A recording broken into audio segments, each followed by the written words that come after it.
Your anatomy is a blueprint. You are an architect. Beneath your skin lie the plans for your fastest, strongest, most powerful self. If you can learn the structure of your skeleton, the makeup of your muscle, and the mechanics of movement, you can create your best possible body.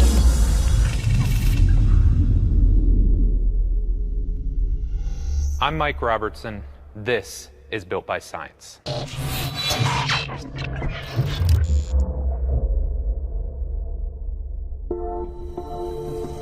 If you're serious about building a complete physique, it really begins and ends with your legs. In my opinion, they may be the most important muscle group to hone and develop. And let's be honest, there's no way you can shortchange yourself. If you're not pushing it in the gym, there's no way you're going to develop the type of size and strength you're capable of without getting a great looking set of legs. And when you think about it, the legs are literally half the body, and there's 5 big muscle groups that we're going to cover here today. Your quads, your hamstrings, your glutes, your adductors or groin muscles, as well as your calves. So there's a ton of real estate and a ton of information that we're going to cover in this video. With that being said, there's 4 areas that we want to cover with you guys here today.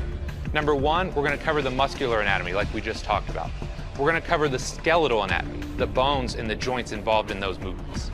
Third, we're going to show you the motions that your bones and joints and muscles work together to create. And then we're going to finish it off by showing you guys a few key exercises that we think best represent how your body should move when you're in the gym. We've selected IFBB Physique Pro Craig Capurso. He's going to help you guys better understand the anatomy and the function so that you can get the most out of your training in the gym.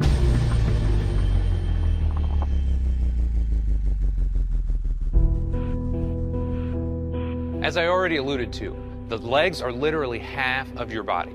We're going to cover 5 big muscle groups and 17 individual muscles in this episode. And if you ask me, there's no better place to start than what every guy wants to build. It's a great looking set of quads. So we got Craig here. Craig, if you just kind of relax here for me.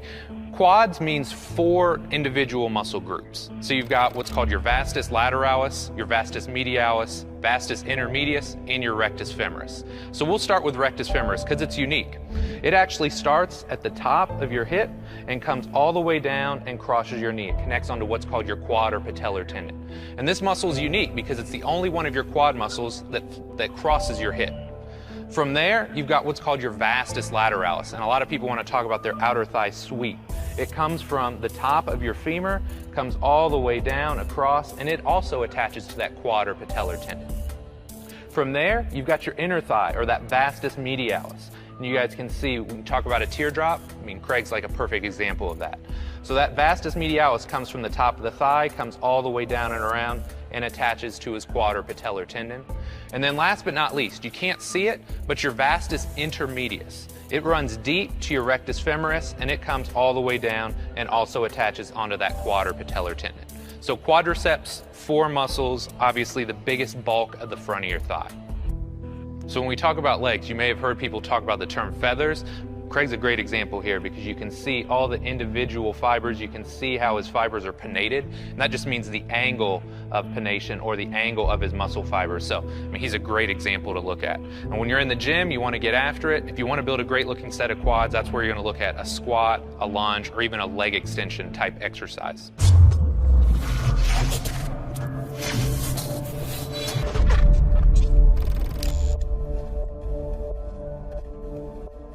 Now that we've covered the front of the thigh, let's take a look at the back. So I'm gonna have Craig turn around.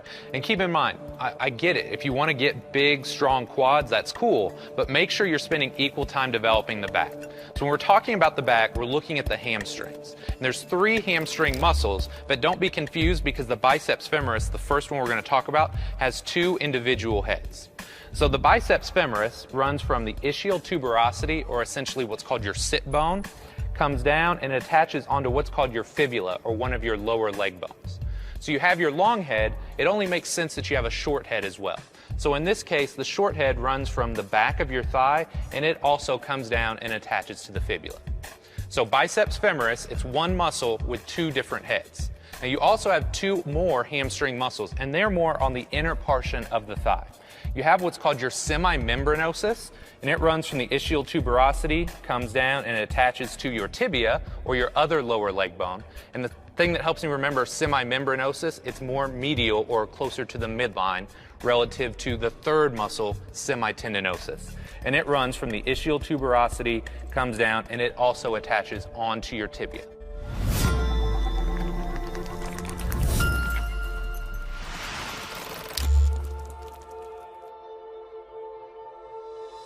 Up to this point, we've covered the quads and we've covered the hamstrings. Now let's talk about another muscle group that people love to work on and sculpt, and that's your glutes. You've got three glute muscles, your glute max, your glute med, and your glute min. We're going to start with the glute max because that's the most obvious one and the one that most people are focusing their time on in the gym. Your glute max runs from your sacrum and your thoracolumbar fascia, which is essentially this big piece of connective tissue. And it comes down and attaches onto what's called your IT band, or your iliotibial band, which is another big piece of connective tissue, and it runs down and crosses your knee joint. So that's one attachment. It also comes down and attaches onto the outer portion of your thigh. So when people are talking about glutes, most often they're talking about their glute max. So now let's take a look at the glute med. Craig, if you can give me a quarter turn here. A lot of times people don't hear about the glute med or the glute min because they are deeper muscles. You can't see them, so most people think they're not important. But your glute med is actually a very critical stabilizer of your hip and your thigh. So your glute med, if you can imagine, runs along the top of your iliac crest here, or the top of your hip bone, comes down and it attaches onto your outer thigh. Even deeper to that is your glute min, and it's a very small muscle right here on the outer portion of your hip, and it also comes down and attaches onto the outer portion of your thigh. So don't forget, when you're training your legs, when you're training your hips, you've got three glute muscles: glute max, glute medius, and glute minimus.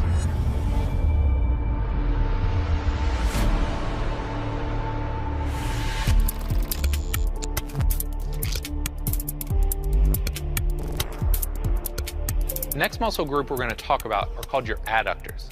Now, a lot of people maybe aren't familiar with these, or they don't realize just how important these small muscle groups are. So you actually got 5 adductor muscles that we're going to cover here today.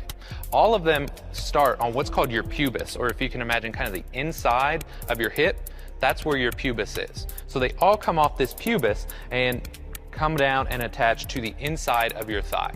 So the first one is called your pectineus. It comes down and across and attaches to the top of your thigh. Second, you have what's called your adductor brevis, and brevis just means short, so it comes down and across and attaches below the pectineus. Third, you have your adductor longus, so again, running from the pubis, comes down. So you guys can imagine how these are almost layered in fashion. Fourth, and one I want you guys to make note of, the adductor magnus. It's probably the biggest adductor. It runs from your pubis, comes down, and it attaches not only to the inside of your thigh, but a little bit lower down as well. And that makes your adductor magnus quite unique. Last but not least, you've got a long, skinny muscle called your gracilis, and it runs from your pubis, comes all the way down, and attaches to the tibia, or the inside of your lower leg bone. So we covered 5 big adductor muscles: pectineus, adductor brevis, adductor longus, adductor magnus, and gracilis. And what's important, I don't want you guys to confuse these with the quads or the hamstrings. They're absolutely important for bulk and width, front to back, side to side of your thighs, but they are unique, and we're going to make sure that we try and use some exercises to develop these muscles in their own right.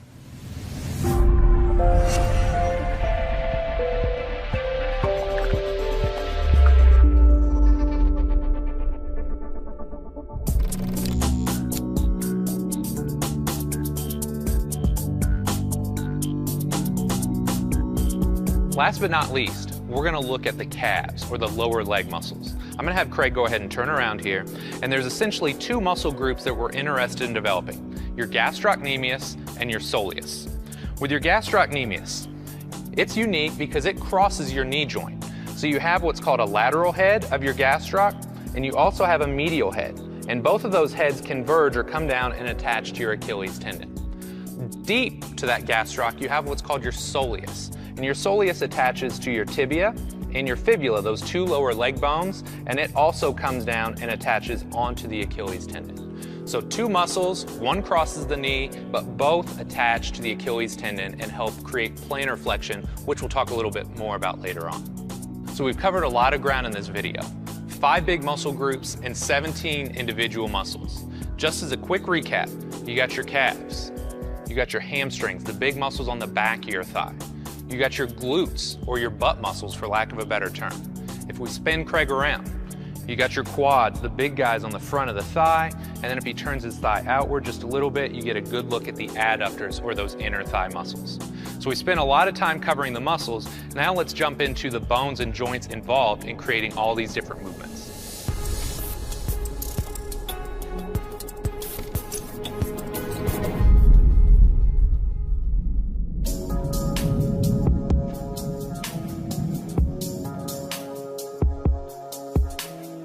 Now that we've covered the muscular anatomy, let's take a look at the individual bones and joints that work together in your lower body and your hips to create motion. The first bone that I want to talk about is called your pelvis. And if you imagine on both sides of your body, you've got a pelvis, and it kind of works like a bowl to shape and tie everything together. So your pelvis is a really critical structure. Within your pelvis, coming on down, you've got your femur, or your big thigh bone.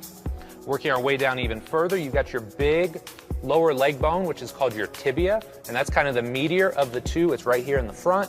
And last but not least, you've got this smaller bone called your fibula.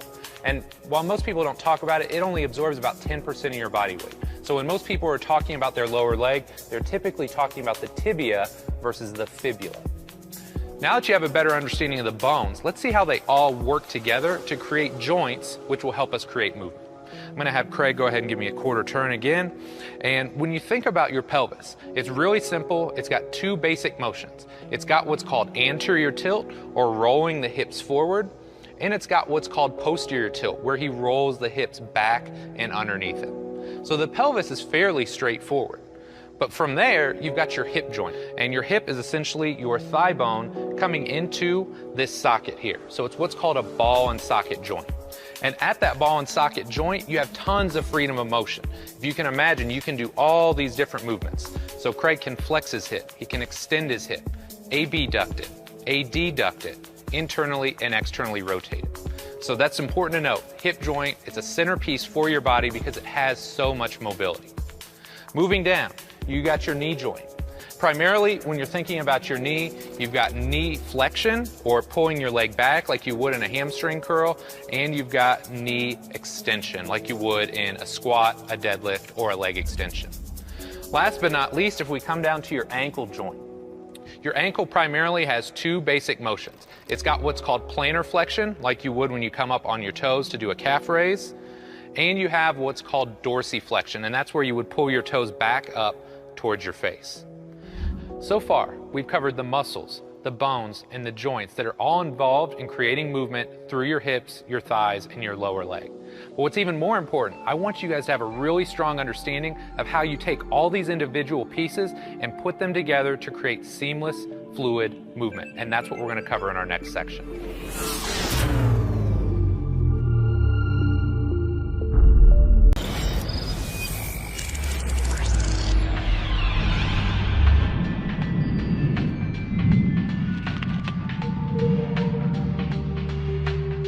In this video, we've covered the muscles of your hips, legs, and thighs.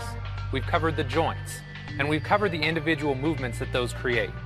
But what's really important is tying this all together. I want to show you guys how this works when you're functioning in the gym doing some of your favorite exercises.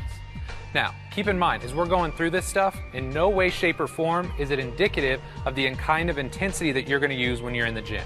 In fact, Craig right now, he's not happy with us. He wants 2 1/4 on the bar, but we're going to do it light. We're going to show you guys great technique so that when you go in the gym, you're doing everything right.